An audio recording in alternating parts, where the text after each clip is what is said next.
उत्तराखंड की पहाड़ियों में मौजूद है एक ऐसा मंदिर जहां एक खौफनाक शक्ति को कैद करके रखा गया है। यहाँ ना तो कोई भक्त पूजा कर सकता है और ना ही गर्भगृह के अंदर कदम रख सकता है। सबसे डरावनी बात तो यह है कि यहाँ पूजा करने वाला पुजारी अपनी आंखों और मुंह पर पट्टी बांधकर पूजा करता है। सोचिए कि आखिर मंदिर के अंदर ऐसा क्या है जिसे देखने की इजाजत किसी को नहीं है, जिसे देखने से रोशनी तक चली जाए और जिसकी मौजूदगी से इंसान की रूह तक कांप जाए। चलिए आपको लेकर चलते हैं उत्तराखंड के चमोली जिले में, जहां देवाल ब्लॉक के वाणा गांव में समुद्र तल से करीब 8,500 फीट ऊंचाई पर एक विशाल देवदार के नीचे बने छोटे से मंदिर में मौजूद है पहाड़ों के सबसे खौफनाक देवता, जिन्हें लाटू महाराज कहा जाता है। आखिर कौन है लाटू देव? कहते हैं लाटू देवता कोई आम देवता नहीं है। उन्हें उत्तराखंड की आराध्या देवी नंदा देवी का धर्म भाई माना जाता है और हर 12 साल में जब भी नंदा देवी राजजात यात्रा निकलती है तो वाण गांव उनका एक बेहद बड़ा पड़ाव बन जाता है। कहा जाता है कि यहीं से लाटू देवता नंदा देवी का स्वागत करते हुए होमकुंड तक उनके आगे आगे चलते हैं। मंदिर के बारे में कहा जाता है कि इस मंदिर के गर्भगृह में लाटू देवता नागराज मणि के साथ साक्षात रूप में विराजमान है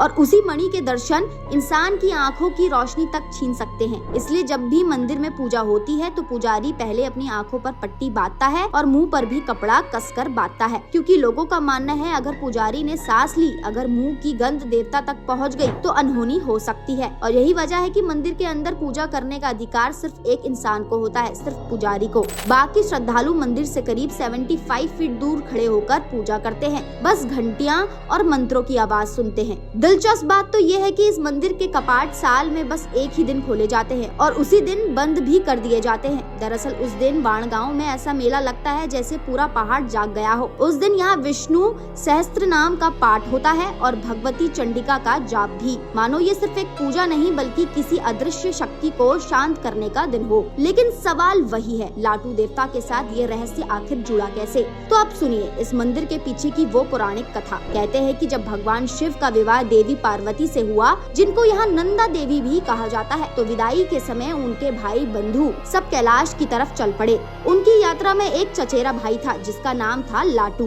रास्ते में लाटू को भयंकर प्यास लगी। वो पानी ढूंढते ढूंढते भटकने लगा और तभी उसे एक घर दिखाई दिया। लाटू उस घर के अंदर पहुंचा। घर में एक बुजुर्ग था। बुजुर्ग ने कहा, कोने में मटका रखा है, पानी पी लो। लेकिन उस कमरे में 2 घड़े थे, एक घड़े में था पानी और दूसरे में कच्ची शराब। और कहते हैं वो कच्ची शराब इतनी साफ थी कि लाटू को बिल्कुल पानी जैसी लगी। लाटू ने जैसे ही उसे पिया, कुछ ही देर में उसका असर शुरू हो गया और फिर जो हुआ वो सुनकर आप समझ जाएंगे कि ये देवता क्यों कैद माने जाते हैं। लाटू नशे में इतना बेकाबू हो गए कि उत्पात मचाने लगे। चीखना, दौड़ना, तोड़फोड़, पूरा माहौल अशांत हो गया। ये देखकर देवी पार्वती क्रोधित हो गई और तब देवी ने आदेश दिया, लाटू अब तुम हमेशा कैद में रहोगे। कहते हैं उसी कैद में लाटू देवता एक विशाल नाग के रूप में विराजमान हो गए और उसी नाग के साथ वो मणि भी मौजूद है, जिसे देखना इंसान के बस की बात नहीं। और इसीलिए पुजारी जब मंदिर का द्वार खोलता है तो आंखों पर पट्टी बांधता है ताकि डर ना जाए, ताकि मणि की रोशनी आंखों को नुकसान ना पहुंचा दे। इसी के चलते आज भी ये मंदिर श्रद्धा के साथ साथ डर और रहस्य से भी भरा हुआ है।